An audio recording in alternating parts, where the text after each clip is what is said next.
Unsiloed podcast is produced by University FM, elevating the stories of your institution. Welcome to Unsiloed. This is Greg LeBlanc, and I'm here today with Bapu Jena, who is a professor of healthcare policy and medicine at Harvard Medical School, and also the host of the Freakonomics MD podcast, and the author of this book, co-author of this book, called Random Acts of Medicine, the hidden forces that sway doctors, impact patients, and shape our health. Welcome, Bapu. Thank you for having me. Well, look, I love this book. It's right up my alley, right? It's all about, behavioral economics, right? It's this, it's experimental economics of a sort, right? Because you're using natural experiments, and you are, I think, one of the few MD economics PhDs out there. I mean, I think there's a lot of MD PhDs in things like, biology, right? Biochemistry and neuroscience even, but there don't seem to be a whole bunch of PhDs in economics that are also in the practice of medicine. And I want to know that backstory, because I'm not sure I've heard it. I mean, how on earth did you, getting a PhD requires a lot of schooling. Getting an MD requires a lot of schooling. Why on earth would you sign up for that much schooling? First of all, I'm not sure it's a good thing. I don't know if it's a marked distinction.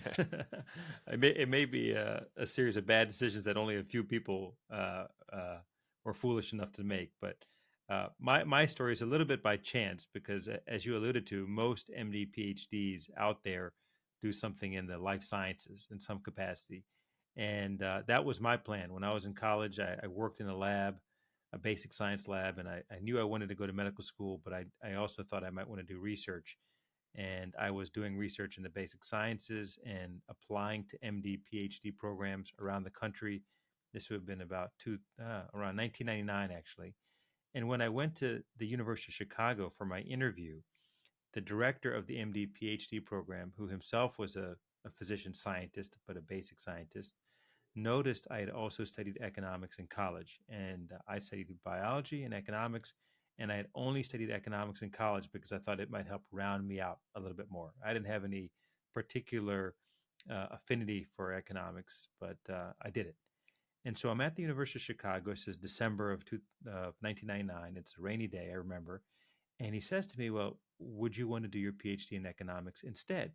Because we just had a new professor start here who himself had done his MD and his PhD in economics at the University of Chicago, had gone to Harvard to train in internal medicine, and had just come back. And his name was David Meltzer. So the director of the program said, do you want to meet with him this afternoon? And maybe we can get you some meetings in the economics department. And so literally that afternoon, I went to meet with some economists. I went to meet with David Meltzer, and I decided to apply to the econ program in that one place. And I got in, and June of that year, I came to Chicago. I was in Boston at that time for college, and drove up there with my dad and started taking anatomy in the summer, and then started taking microeconomics and macro and econometrics just a couple months later, starting in September. And so that's how it kind of happened for me. It was total chance. Well, I mean, look, the methodologies of economics are very powerful, right? And they help us to understand things like causation.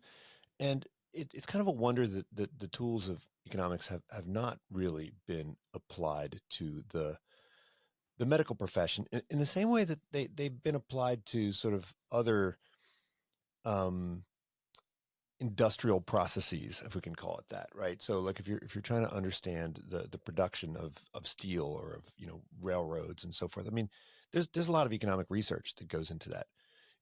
Why do you suppose there hasn't been so much? I mean, healthcare is 20% of the economy, right? 20% of GDP. I mean, it's probably our biggest industry, maybe after finance. And gosh, there's tons of economists that are doing research in finance. What's the issue here? I mean, is it primarily data access, or is it seen as like this art, right? And therefore not susceptible to the kinds of analytics that we would apply to other occupations and other parts of industry? Yeah, I mean, Greg, I think the short answer is not enough people have read my book. That's the short answer. Right. The longer answer is I don't know, but let me take a stab at it. So one is that in medicine we have been really fortunate to be able to do randomized controlled trials for a long time. Situations where we take a lot of patients who have a medical condition and we randomize them to one drug versus another or one treatment versus another. And that allows us to establish causation. It tells us what is the effect of this treatment for this condition, for these types of patients. And it's interesting because in economics, there's sort of been, I'll call it sort of a revolution of randomized trials. It's relatively recent that in economics, we are using randomized trials. And in part, it's because I think for a long time, they were perceived to be as difficult to do, which they are. The funding was often not there, whereas in medical circumstances, we have large companies who have a lot of interest in seeing whether or not their technology, a drug, for example, works or not. So there is a financial case to get that information, whereas in economics, there might not be much of one. And as a result, I think economists have had to become very clever at coming up with these natural experiments where you can say something about causation without having it be sort of administered by the hands of an investigator who himself or herself is randomizing patients or people to one treatment versus another. In medicine, outside of randomized trials, though, we do a lot of these so-called observational studies. And generally, I think they're pretty poor. And they're poor is because the researchers don't seem to either understand or don't seem to take it seriously that causation is the question that they're trying to understand here, but they're kind of okay with sort of correlations between one treatment and one outcome, which may not be causal at all. And I think it does require some ingenuity. It's harder to do a study where you have a well-identified natural experiment that allows you to establish causation. Much harder to do that than to just get some data and start running regressions and finding correlations between treatments and outcomes. It's much easier to do. Well, yeah, I mean, I'm always kind of in awe of the preponderance of RCTs in medicine, but it seems like they're not applied universally across all forms of protocols and interventions, right? It's usually the pharmaceutical ones, right? Because you have to get through the FDA. But for non-pharmaceutical interventions and protocols, it doesn't seem like they get enough kind of clinical trials, right? And furthermore, I think in economics we talk about field experiments, which and in economics when we do field experiments, like we're okay with all of the sloppiness and we're okay with all of the spillovers, right? So it seems like in medicine you don't do as many field experiments. So for instance, there was this whole discussion about, say, masking. Well, if you do a trial where everything is controlled, you're going to get one result. But if you just sort of throw it out there and you're not testing the mask, but you're testing the mask recommendation, then you get very, very different outcomes. So is there any obstacle to doing more both field experiments and maybe RCTs on things that are non-pharmaceutical?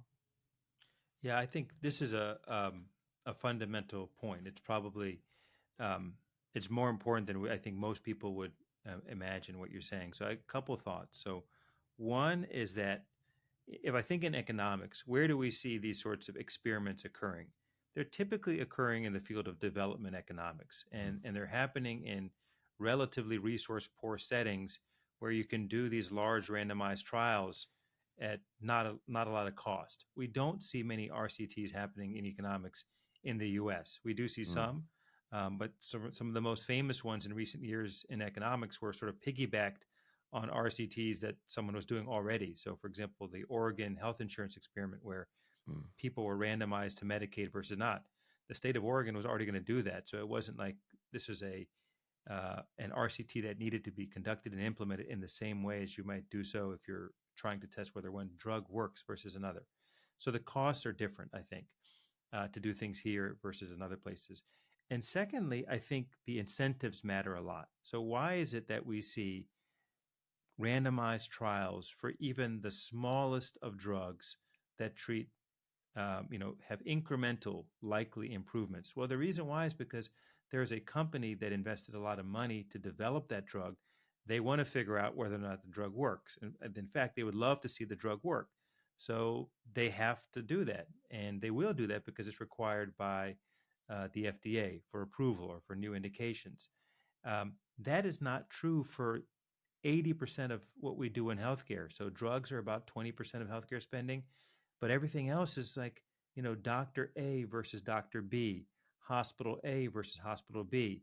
It's really important to get causal evidence on whether or not going to a higher spending hospital is better than going to a lower spending hospital, or going to a more experienced doctor is better than going to a less experienced doctor, or in your case, Greg, wearing a mask versus not.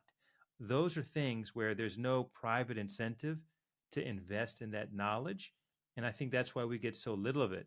And if we were to think about why it took years, and we still don't have great data on masking, but we have tremendous data on all sorts of pharmaceuticals, biopharmaceuticals in COVID-19, lots of information.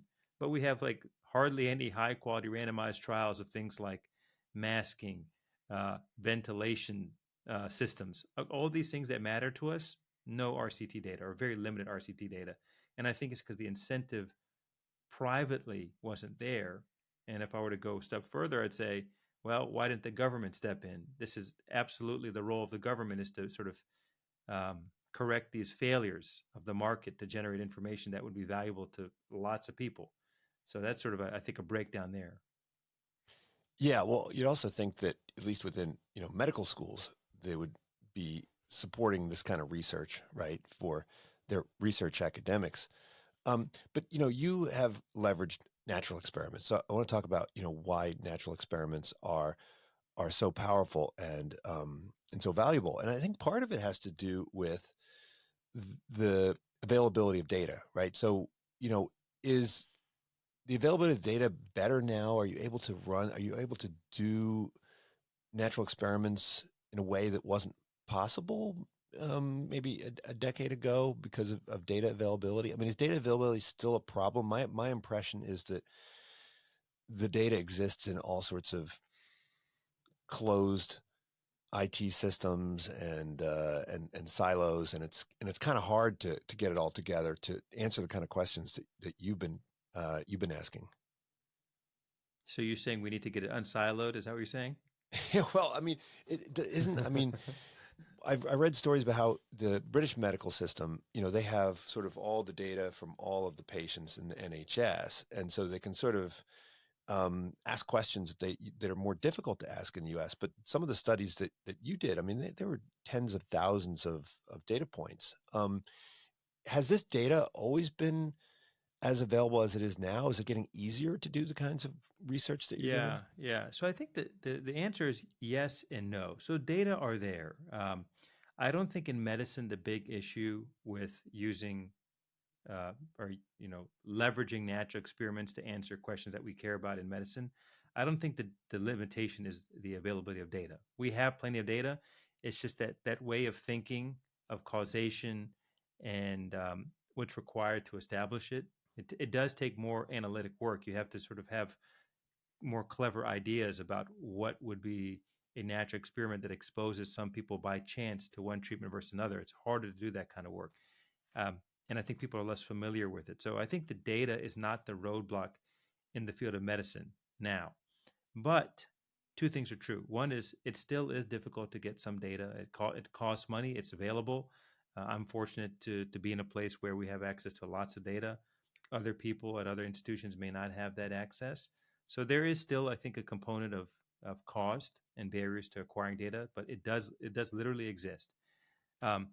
I think that, though, if we were to take a slightly longer arc, not in the last 10 years, but if we think about the last 20 years or 30 years, data in medicine has had a huge impact in ways that I think people don't quite realize. So, for example, in the early 2000s, late 1990s, the Institute of Medicine, it's called a different name now, but it highlighted this problem with quality of care in America. And it basically said, the Iowan said that we have a huge quality problem. There's diagnostic errors that occur, mistakes occur, those sorts of things. But the ability of people to understand the scope of the problem was made possible only because we now had data, sort of this administrative data, insurance billing data. It gave us a window into how large scale a problem this was. Before that, we couldn't do quality measurement because there was no measurement possible. What data were we going to use? So I think the field of quality improvement has dramatically changed because of the innovation in data. Observational studies and the quality of observational studies, the volume of them has gone up. I don't think the quality has gone up so much. Now, look, I think probably the most well publicized study in the book is the one about the cardiologists, right? I remember when this came out, I was telling everybody I knew, not because I have anything against cardiologists, but it is a wonderful example of a natural experiment, and it raises so many questions. And you mentioned that it was highly controversial. Has there been any response to that study? Because I mean, if there are no responses, if we don't learn anything from these insights, and then go back and rethink how we say do diagnostics or whatever, then it's kind of pointless to do this other than just to satisfy our curiosity. So I was wondering if you could walk through, first of all, the origins of that study and how the idea came about, and then what's come to pass since. What have we learned from that? Yeah. So the origin of the study was, I remember I was in residency at Mass General Hospital, and I happened to be working in the critical care unit for cardiology patients, called the cardiac ICU. And it happened to be around the time that one of the big cardiology meetings was being held, if I remember correctly, the American Heart Association, American College of Cardiology. And I just had this feeling. I was like, it feels like it's less well staffed in the unit right now.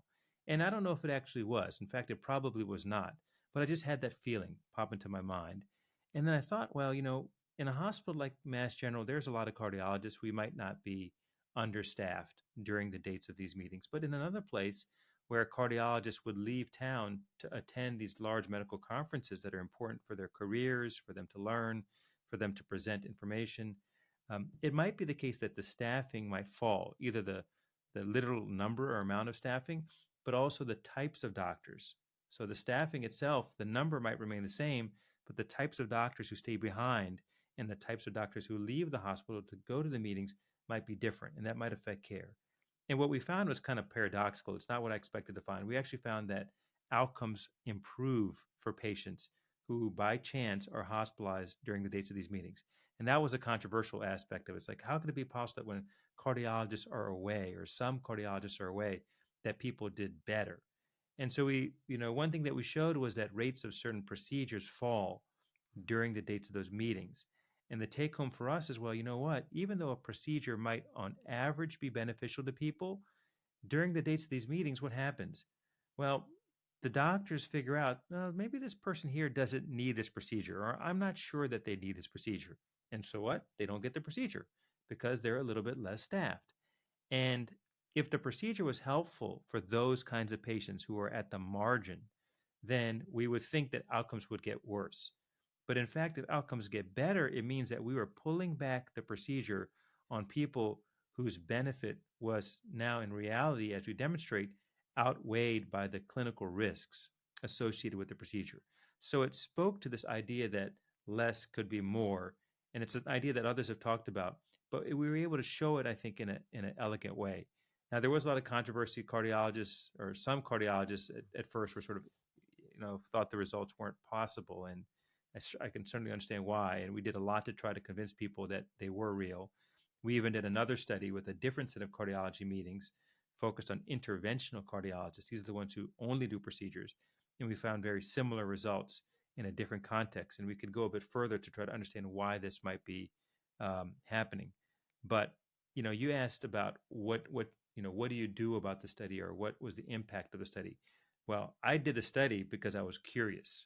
I didn't do the study because I wanted to change the face of medicine or change how cardiology was practiced. I've always been driven, and the book is filled with these kinds of examples. I've always, honestly, myself, been driven by the curiosity of it. And, I certainly do think about what are the extensions of the research? How can it change practice? In this case here, and I think it was another data point to tell people that sometimes less is more. But what I think it did more of, and probably what most of my studies do more of, instead of move the needle in terms of one specific clinical practice, it is just getting the medical world more in tune with these ideas of natural experiments, and B, trying to just be a little bit more curious and innovative when we come up with approaches to studying questions. Because a lot of what we study in medicine is like, it's critically important, right? I mean, it matters for our health. Sometimes it matters for life and death. We have the ability to do randomized trials, and those are great, but sometimes we can't do them or we don't do them. And I think we can't phone it in for those other types of analysis. We got to be as curious, as intellectual, and as creative as we can be to try to figure out the right answer. The randomized trials help us get us there, but they're so expensive and hard to do. So we need something that's sort of commensurate in terms of credibility. Yeah, so of course one would hope that after an experiment like that, that the cardiology profession would kind of, rethink their protocols somewhat, right, and maybe increase the burden of proof, right, on these interventions. Is there any evidence that that's happened? No, not from my study, but I'll give you an example. There was a study, a famous study in cardiology called the Courage trial.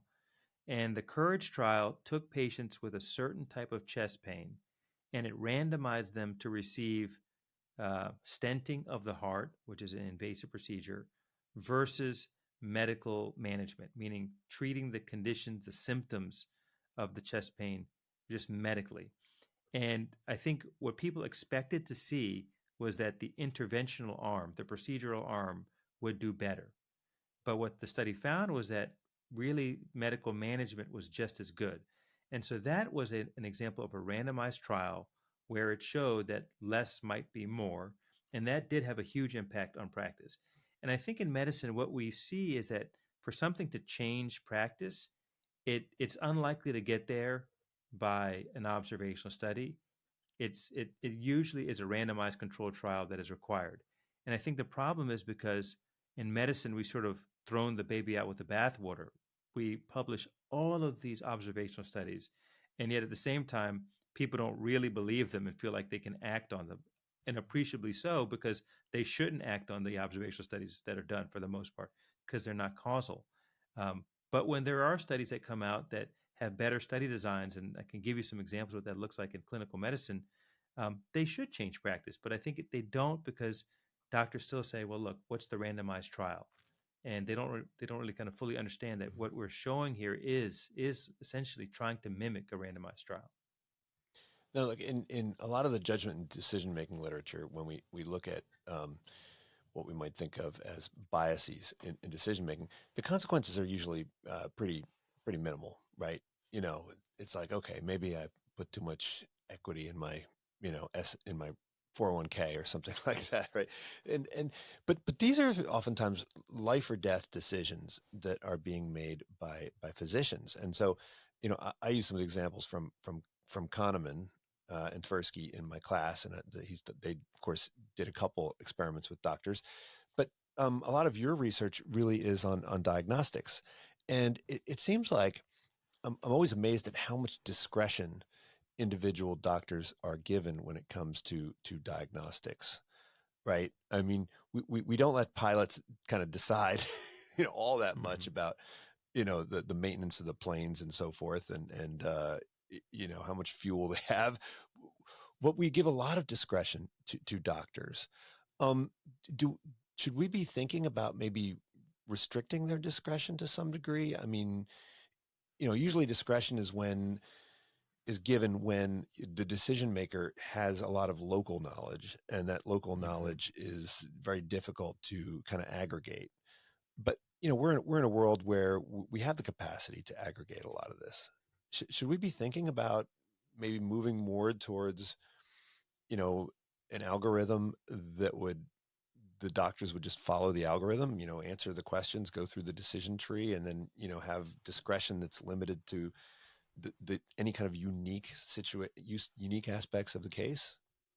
Yeah, I think it's a great question, and I think the short answer is it depends on how good the algorithm is, right? I mean, you're asking a question about what we can in economics we sometimes think about, and it comes up in lots of different contexts. I think about it in monetary economics, rules versus discretion. And here, the question is whether doctors should follow rules. So a guideline tells them they should do X, Y, and Z when they see a person with a condition, or have discretion. And I think if I were to, give us the following thought experiment, imagine that there's three types of doctors. The first doctor always follows the guidelines, no matter what. The second doctor never follows the guidelines, no matter what. And then the third doctor follows the guidelines, follows the rules 80% of the time. Which doctor do we think will have the best outcomes for their patients? And I don't know the answer to that question. Nobody's ever looked at it. We've thought about ways to try to get at this question because I think it's important. But my intuition would be that the third doctor might have the best outcomes, even though he or she doesn't follow the quote unquote rules all the time. And the reason why is because 80% of the time they're following the rules, which means they're aware of the rules. It's not like they don't know them. Doctor 2 doesn't know the rules. That's why they can't follow them. Doctor 3 knows the rules, but with intention sometimes decides to not follow them. And that's where the judgment comes in, sort of the art of medicine comes in. Now, as we get better and better at being able to make those rules more precise for individual patients, which I think that day is coming at some point, then I would worry about doctors exercising a lot of discretion. So it really depends on how precise we can be with an algorithm or a set of rules to guide doctor decision making. And there's some doctors who would would benefit from algorithmic care, and there's some who would be harmed if they were forced to use rules that weren't necessarily perfect, but pretty good, but not perfect, because they might be able to do better than that. Right. So one of the examples that you use in the book is, if somebody is 39.999 years old, right, they're going to get different treatment than somebody who's 40.001 years. Now, look, if the human brain can only handle so much. So, a fairly simple rule like, okay, over 40, under 40, that kind of makes sense when, there's only so much you can carry around. But if you have a computer there that knows the age, then they could presumably, take into consideration the fact that age is a continuum and it's not like divided into these discrete buckets. Are those kinds of rules of thumb just a product of our lack of extended brain from previous decades? I think that's right. I mean, that finding, we call it left-digit bias, and it's actually one thing. When you started off the conversation, we were talking about behavioral economics. One of the things that I've sort of thought about the intersection of behavioral economics and medicine is that it may not be surprising that the types of things that behavioral economists will often study show what they do, right? Because when the stakes are not high, it's not hard to sort of rely on that autonomous part of your brain that tells you that someone who's 40 is different than someone who's 39, right? What does it matter? You go to the grocery store, something $7.99 versus $8, and yes, you're more likely to buy it when it's $7.99 versus $8. But you wouldn't think that if that applied to life-saving chemotherapy, that you'd be more likely to buy the chemotherapy that's $7,999 versus $8,000. You would think, wow, life-saving chemotherapy, I'm going to figure out which therapy I need, right? I'm not just going to let a mind trick, a heuristic, move me in one way or the other. That was my thought. Now, fast forward to some of the studies that we've done and others have done, we do find that some of the behavioral economic issues that economists, psychologists have raised, they still manifest themselves even in high stakes decisions. And to me, that was sort of the most interesting thing. Not to say that left digit bias occurs when cardiac surgeons are deciding whether or not to take a person to cardiac surgery, and they're less likely to do it if the person's 80 and more likely to do it if the person's 79 years old and 50 weeks, because 70s versus 80s, doctors think of these patients as being kind of different. They categorize them as different. But what's surprising to me is that, oh, wow, this is a cardiac surgeon. They're thinking very seriously about whether or not to take this person to the OR. How could it be the case that something as simple as the week in which that person is born, whether they just turned 80 or they're about to turn 80, could make a difference? And nonetheless, that it does. And so I think that that is certainly an example for where some sort of algorithm coming in and correcting the doctor could be very useful and have an impact. Yeah, I mean, do you think that we require too much cognitive load for our physicians? I mean, they have to do a lot with their brains. You talk about distraction. You know, when I talk about, uses of machine learning in my classes, I say, hey, look, robots don't get tired. Hmm. They don't have marital troubles. They don't get hungry. They're not plagued with all the stuff that we're dealing with on a day-to-day basis that will impair our cognition.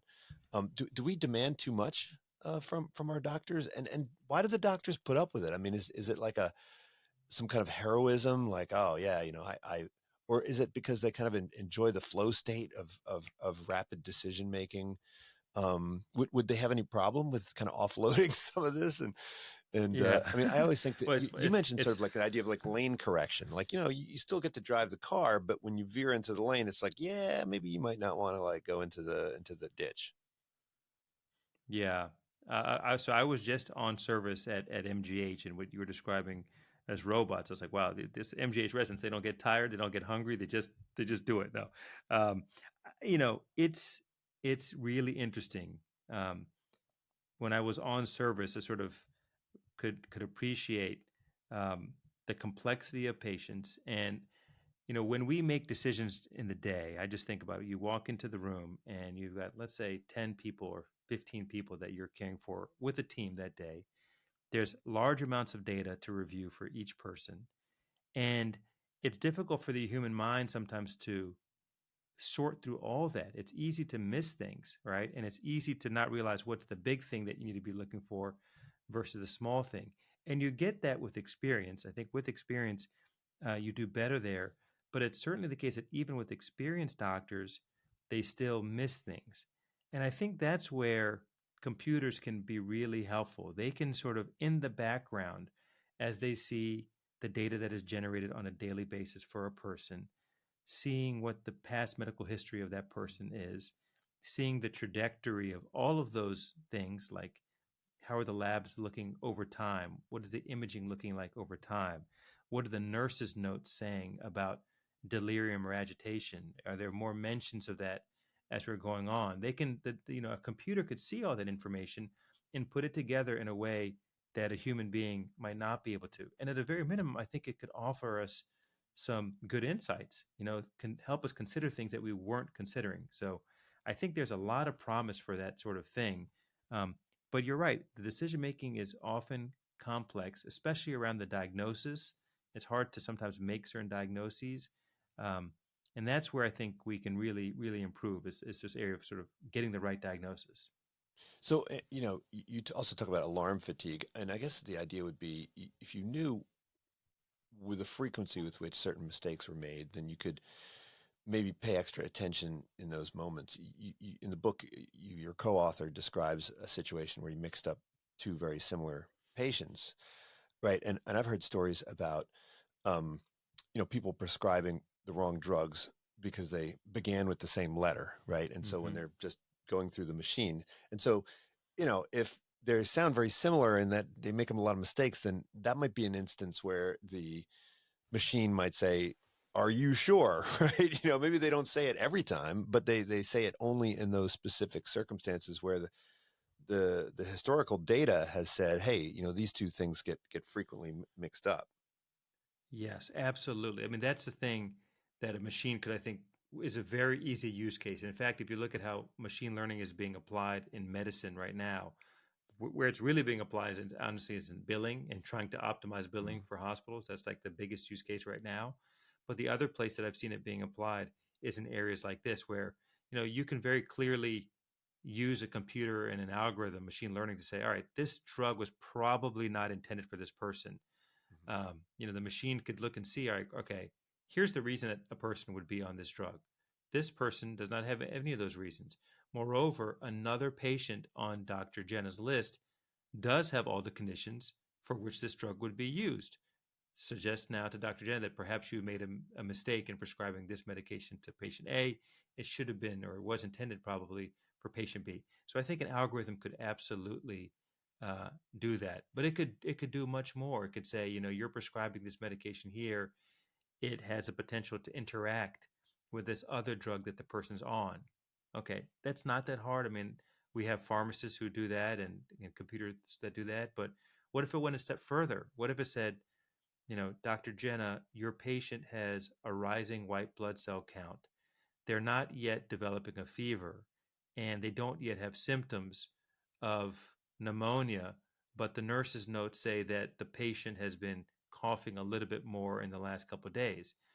This person might be at risk of developing a pneumonia, and that would require treatment with these antibiotics. If that happens, those antibiotics may interact with the medication you're planning to start now for a different condition, right? A sophisticated computer could anticipate a lot of those things that we wouldn't even think to look for. And so it'd be kind of like a lane assist, I guess, in a car. Um, Yeah, but you also mentioned this idea of cognitive forcing strategies. Now, I've done this with hedge fund managers, right? Where you kind of explain to them, okay, here are the kind of mistakes that you can make, and here's how you can kind of give your brain a bit of a bit of a sauna to try to hmm sort things out. I mean, what might also be useful would be if there was an automated way of alerting you to the idea that maybe you're tired, maybe you're fatigued, and maybe you need to reflect a little more. Do you think doctors need to spend more time doing sort of self diagnoses, right? Doing more reflection, doing more. I mean, they're busy people, and so yeah, presumably, I'm betting that just like executives, the executives I work with, they don't set aside enough time to reflect on what it is that they're doing. yeah. I mean, I think they would benefit a lot from doing it. The question is can they do it? Do they feel like they can do it? The only way to do it in a system like we have now is to see fewer patients. You see fewer patients, you get paid less. You, So you need a billing code for reflection time, right? exactly. Self-reflection. Exactly. Yeah. The challenge is the trade-off. So when I was just on service, I've been thinking recently as I have a lot of friends who are in medicine. Most of my friends are probably in medicine or economics, but I have friends who are in other areas like business or law, and I look at their careers and I look at the careers of my colleagues. I think a few things stand out. Um, One is that most people find some joy in their job, but a lot of the people are just sort of it's a job, and there's a lot of aspects of it that the jobs that they don't like.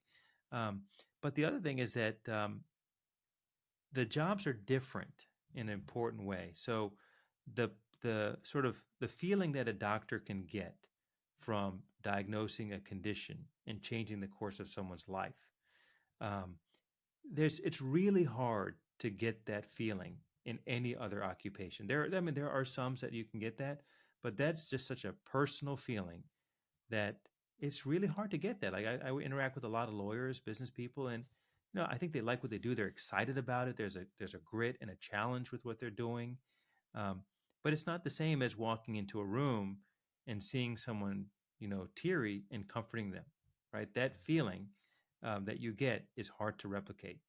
But what I see, I see this in myself. I see this in other colleagues. I see this certainly in the trainees, is that there's no time to do that, Mm. and that's like one of the aspects of medicine that makes the pain worth it. The pain of training, the fact that you might get paid really well, but you'll still get paid less than many of your colleagues in college who are going on and doing a lot of different things, right?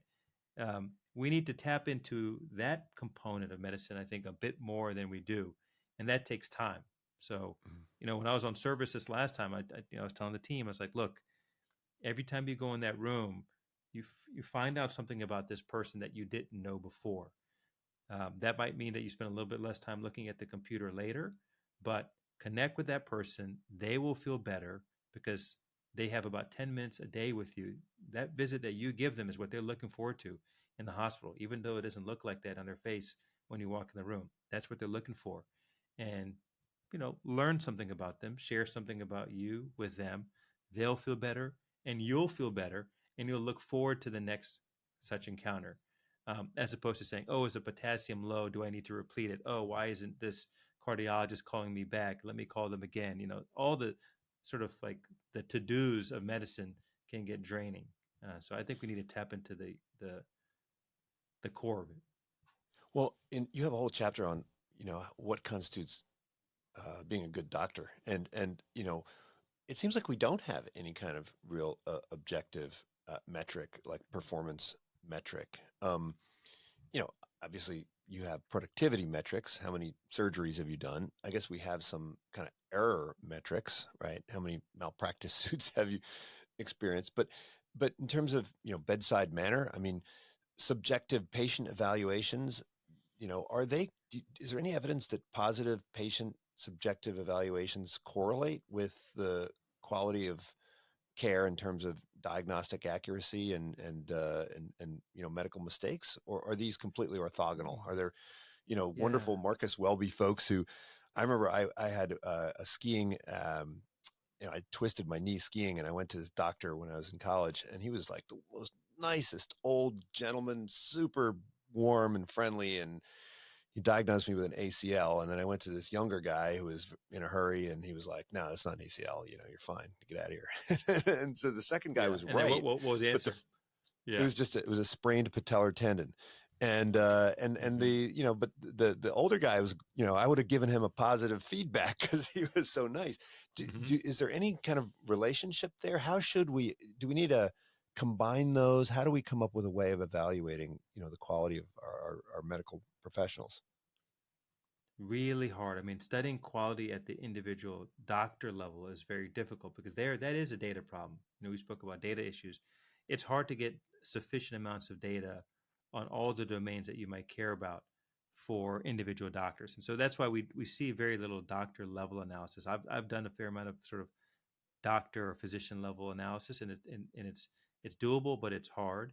Um, there's not really great studies that look at whether physicians who score better on patient experience do perform better in other domains of quality, or are they better at prescribing antibiotics appropriately or pain medications appropriately I mean, or you cholesterol you medications pointed appropriately, out that that they sort of thing. probably are gathering more patient information, right? They're spending Yeah. presumably, so they're going to get a richer portrait of the patient.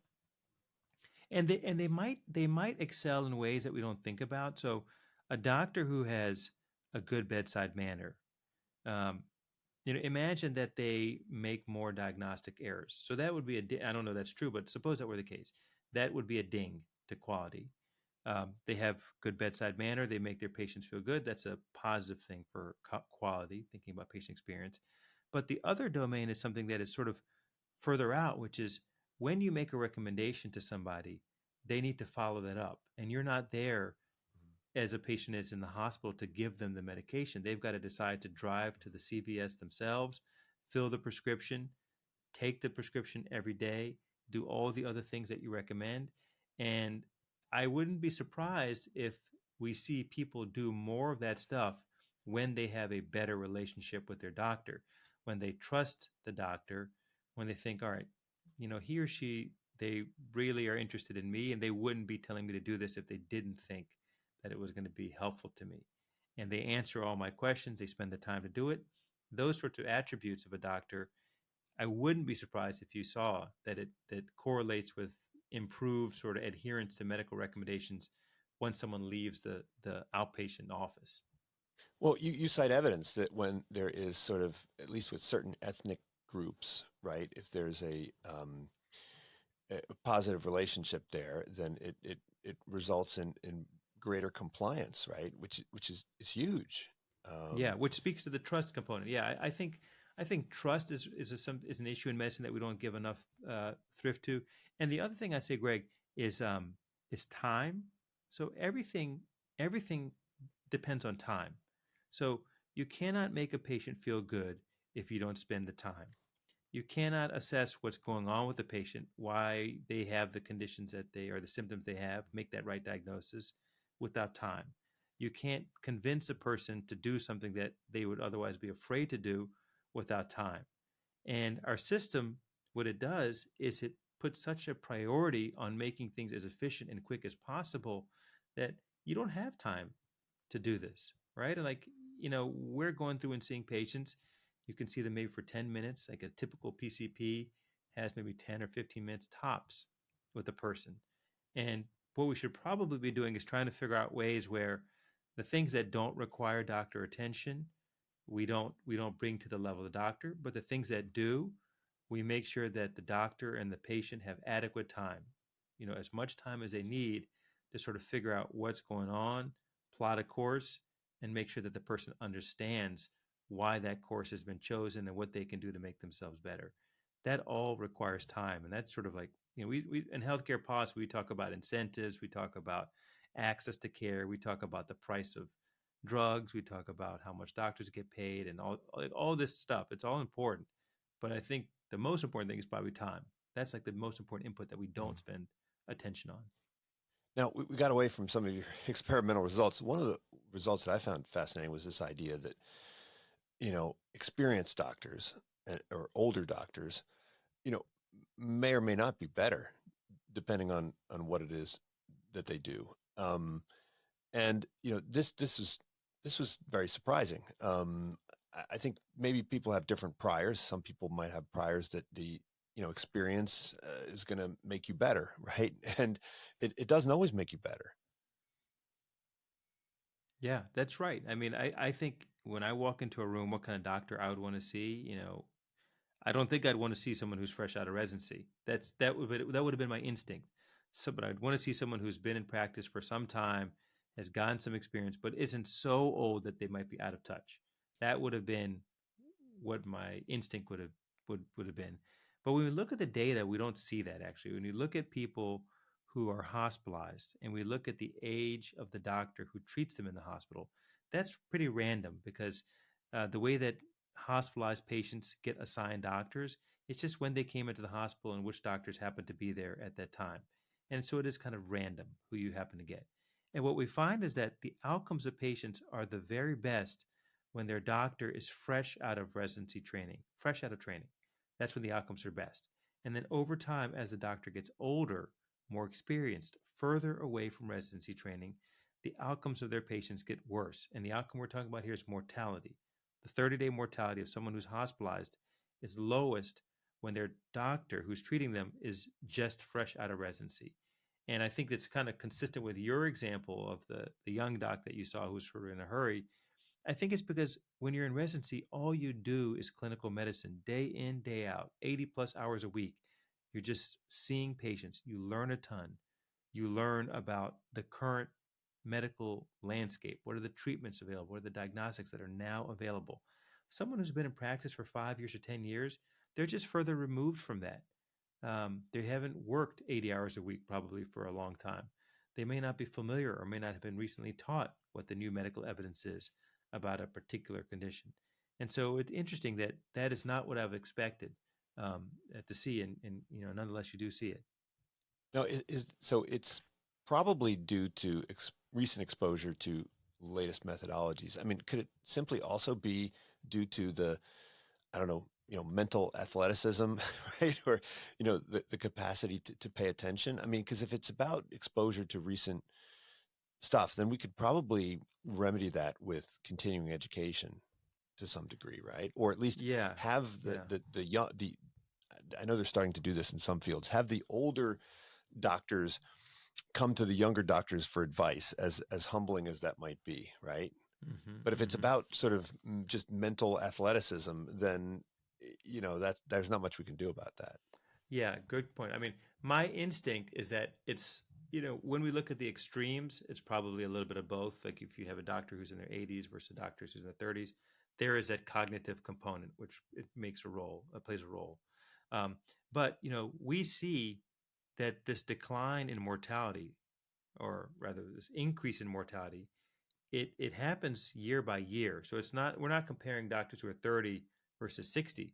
We're saying take a doctor who's 30 versus 33 versus 36 versus 39. I wouldn't think that the mental athleticism would deteriorate, from one year to the next. But what does deteriorate is, wow, I haven't seen a patient with this condition in a couple of years. Mm-hmm. There's sort of a lot of depreciation that occurs after residency unless you are constantly using that information. But when you finish your residency, that like your last day of your senior year of residency, you know a lot because you've been seeing a lot, and that's all you've been doing So you could do voluminously. like mid-career Um, mid-career residencies, right? You know, you're yeah, 20 years in, exactly. you Yeah, got to go yeah. back and spend a year as a resident, right? Yeah, yeah. Or you make it so that the volume of patients is less and you allow doctors the time to be able to study. I will say that this sort of experience effect, it is really primarily driven by doctors who don't see a lot of patients. If you look at doctors who are very clinically active, they don't have a decline in their outcomes as they age. It's really among the doctors who are less clinically active um, over time. It's because if you're seeing a lot of patients, you're learning by doing, and if you're doing that every year since you finish residency, you're always hustling. You're seeing a lot of people. But if you start to slow down and see fewer people, it won't be a surprise that you might see things get forgotten. And you mentioned that surgeons do get better over time. Yes, that's Right. right. So in the book, we look at inpatient medical doctors, where we find that they get worse over time, and then we look at surgeons. And surgeons are different. They actually improve into their basically 50s or 60s and then start to decline. And I think what's going on there is as you get really old, you sort of have problems with muscle memory and dexterity and strength. That's a problem. But when you're young, you also don't have that experience of being in the operating field and learning how to manipulate tissue and operate in tight spaces. That's the sort of thing that happens with time. And medicine is different than surgery because medicine is really, surgeons obviously have knowledge, but medicine is exclusively knowledge. It's a knowledge based discipline where if you don't know it, you won't be able to figure out the answer. And so as you forget information over time, as your knowledge depreciates, you're going to have less, you're going to have worse outcomes. Where in surgery, knowledge matters, but a lot of it is that feel of surgery, being a good surgeon, having good judgment, having good dexterity, that sort of thing perhaps improves with time because you just do more and more of it. Now, another area that I find interesting is this whole idea of learning, right? So, humans aren't perfect Bayesian learners. And so, as you get feedback from your diagnoses or from your, interventions and you learn that you've made mistakes, you can either undercorrect or overcorrect, right? You can either anchor on your previous model or you can kind of, swing in the opposite. And so you highlight examples of this, which we see in all domains. And so we wouldn't expect doctors to be any different. Of course, the consequences are much greater. Mm-hmm. How can we help doctors to become kind of better learners, maybe to avoid this, recency bias or availability bias? Um, is there um, is this by presenting them with more comprehensive data? Like, how could we get them to think more like an algorithm? And I guess the other thing also is it seems like a lot of the learning doesn't happen because the folks who are doing the diagnostics never even find out if they made a mistake, right? There isn't this sort of closed loop, Mm-hmm. learning process. Yeah, that I think is a really important issue. And so there's sort of two issues. One is how do you get doctors to be sort of more rational, less reactionary when they make medical decisions. So the example that we give in the book is, well, we give a couple examples, but one that I like a lot was a study of patients who have atrial fibrillation. It's a condition where the heart beats irregularly and it can lead to stroke. And what these researchers did was they look at people who were on a blood thinner, anticoagulation, we call it. They're on a blood thinner for atrial fibrillation. Some of them experience an adverse event like bleeding into their brain or bleeding into the GI tract. It's a complication, but it's known that this can happen. And when a doctor has a patient that experiences that situation, that complication, they are subsequently less likely to prescribe um, a blood thinner to appropriate patients who would have benefited. And so that's an example of a bias where you are affected by a recent outcome and you change your behavior. Now, what could an algorithm do? An algorithm could come by and say, I noticed that you just changed your behavior for this person. Perhaps it's because of so and so event. You should realize that the benefits of this treatment are X, Y, and Z. So a computer could absolutely be looking for that sort of bias and find it in the data. I don't think it would be hard to do that because it would basically look at a situation where someone had an unexpected turn of events, a C-section went bad or a vaginal delivery went bad, and then see if the doctor changes the procedure type for the next patient in a way that's inconsistent with what the computer thinks the doctor should have done or would have done based on that doctor's prior treatment histories. And if the person gives a different recommendation, the computer can flag it, say, look, this is different than what we would have expected you would have done. And also, by the way, it is the same thing that just went wrong in your last C-section. Would you reconsider? Computer could do that. Now, the other experimental result that I found really disturbing is this one about birth date effects, right? And so, the younger kids are diagnosed at a much higher rate than the older kids with ADHD, right? And of course, you'd expect younger kids to have some difficulties relative to the older kids, but this is not evidence of an underlying disorder other than being, below average in age, which is, not a disorder. Yeah, it was kind of an interesting finding. Like, in states where the cutoff for school entry is September 1, the August born kids, they get to enter kindergarten um, if they turn 5 in that year. But if you have a September 5th birthday and the cutoff for entering kindergarten is September 1, you have to wait a year. So what happens is you become the oldest kid in the class, or one of the oldest kids in the class. The August child is one of the youngest kids in the class. And the youngest kids in the class, they behave differently because they're younger. And guess what? They're more likely to be diagnosed with ADHD. Not because they actually have ADHD, but because their behavior is different than their peers in the class, many of whom are older. And it's something you should expect. Now, how could an algorithm fix this? Well, it could say anytime you diagnose somebody with ADHD, if they have an August birthday, you should reassess whether or not that makes sense to give that diagnosis based on XYZ studies. So a computer could do that and inform a physician who's about to make that diagnosis for someone that the computer thinks doesn't make sense to have that. Now, you have to rely on the natural experiments that are created unintentionally. Could we do a better job of manufacturing data that would give us insight? I mean, I teach about this study in one of my classes where the Norwegian government, when they decided to, um, revise their mammogram policy, instead of just doing an overnight transition where they said, starting tomorrow, we're going to use this new policy, they phased it in a random way across counties. And so not only did they do what they thought was right, but then they actually had a way of evaluating whether what they did was in fact right. I mean, are there all sorts of opportunities for us to create experiments just sort of in the ordinary course of practicing medicine so that we could generate all kinds of insights and we wouldn't have to depend on things like marathons and COVID and stuff like that to get insight? Yeah, first of all, I don't want to be hopefully we don't do that anytime soon. I'll be out of a job. But no, I think, Greg, you're absolutely right. And I think there's two ways you could do it. So one is at the system level, we could do a better job of implementing policies in a way that allows us to gain some knowledge as to the effects of those policies. A great example is mask wearing, right?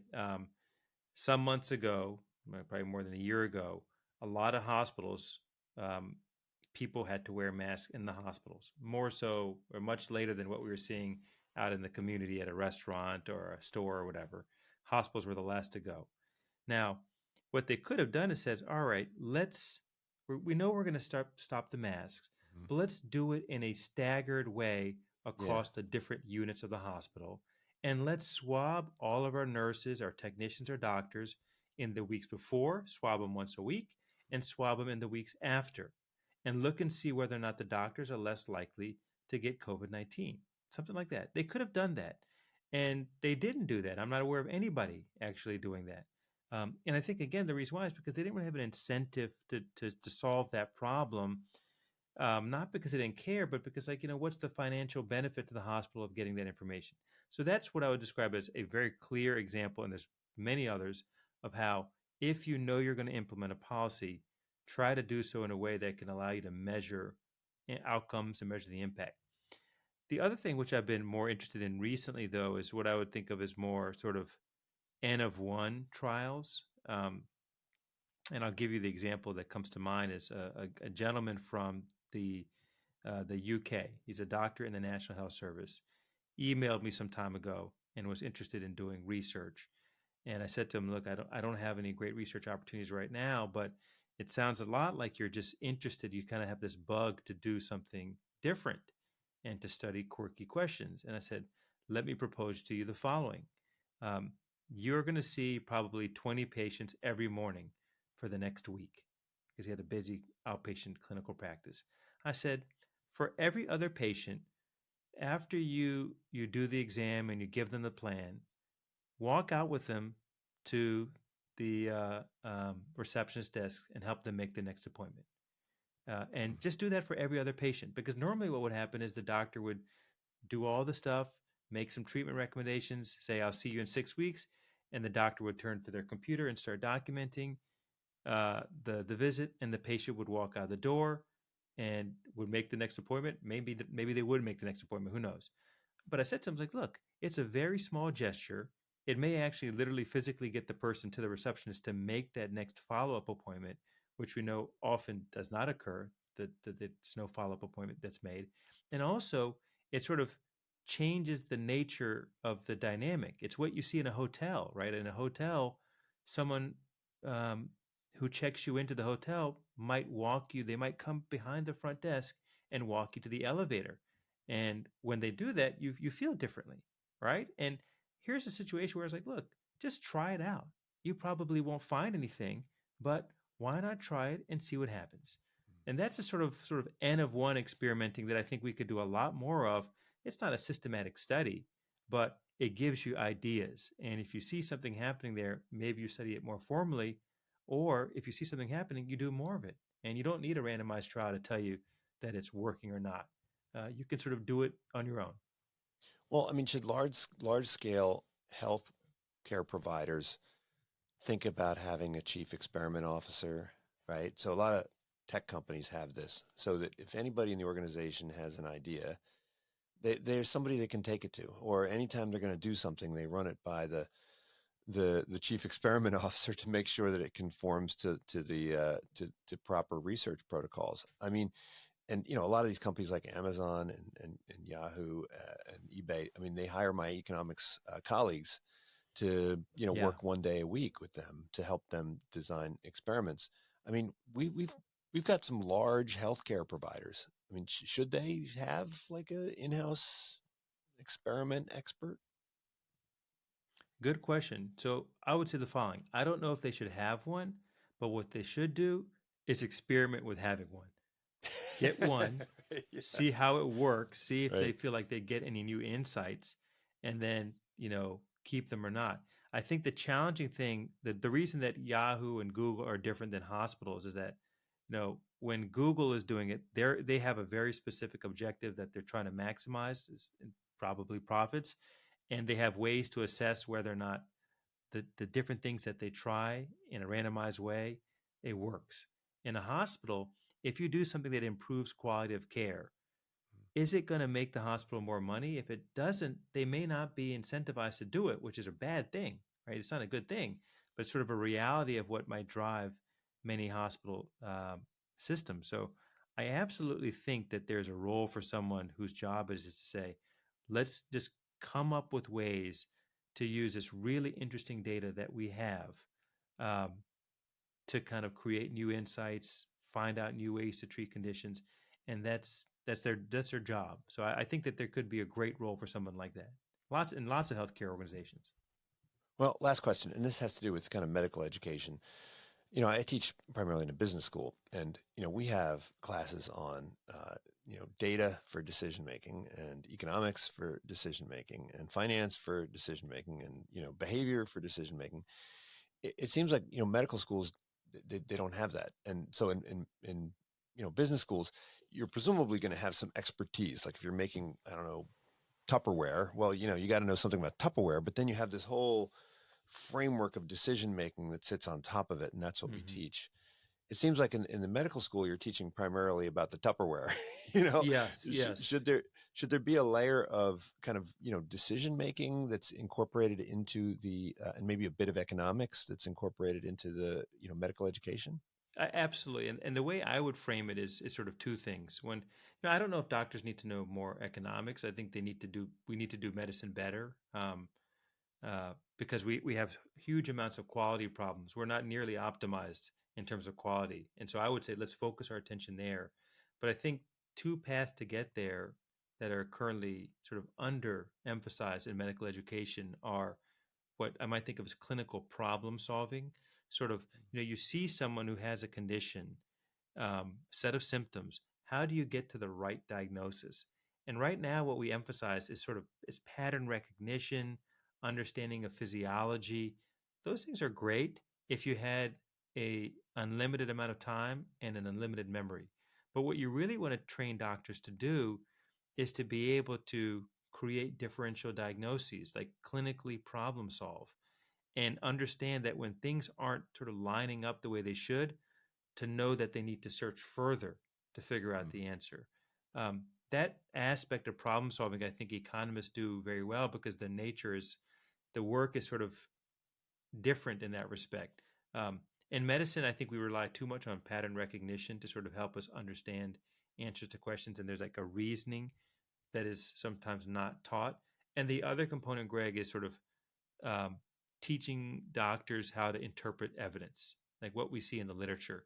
And that could help us hopefully design better literature for people to rely on in the future, but also help us understand that when there's a crappy study, we need to be able to figure out it's a bad study and you shouldn't use it. And so that is an important thing. It'll help us do better work and also not be influenced by low quality work.